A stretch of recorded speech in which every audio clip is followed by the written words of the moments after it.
Hello guys, welcome back to my channel. আমি পিয়ালি ঘোষ। তোমরা সবাই কেমন আছো?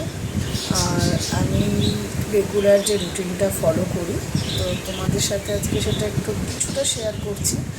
আমি ফিটনেস ক্লাবে যাওয়ার আগে মর্নিংয়ে আমি কিছু জিনিস খাই, যেমন ধরো একদিন ডিটক্স ওয়াটার খাই, কোনো দিন আমি চিয়া সিড খাই। তো আজকে আমার মানে খালি পেটে যেটা আছে, রেগুলার আমি কাঁচা হলুদটাও খাই। তো এই দেখো, কাঁচা হলুদ এটা আমি খালি পেটে খাই, এটা ব্রণের জন্য ভীষণ ভালো।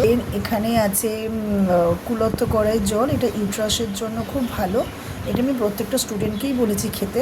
এটা আগের দিন রাত্রিরে ভিজিয়ে পরের দিন সকালে খেতে হয়। আর এই যে রেগুলার আমার কাঁচা ছোলা বাদাম, তো এইগুলো তুমি যদি এক্সারসাইজ করো ভীষণ ভালো, ভীষণ উপকার। আর সঙ্গে আমার ডিটক্স ওয়াটার আছে, বাট আজকে তো ডিটক্স ওয়াটারটা কালকে রাত্রিরে ভেজাইনি। তো চলো, টাটা, নেক্সট ব্লগে দেখা হচ্ছে।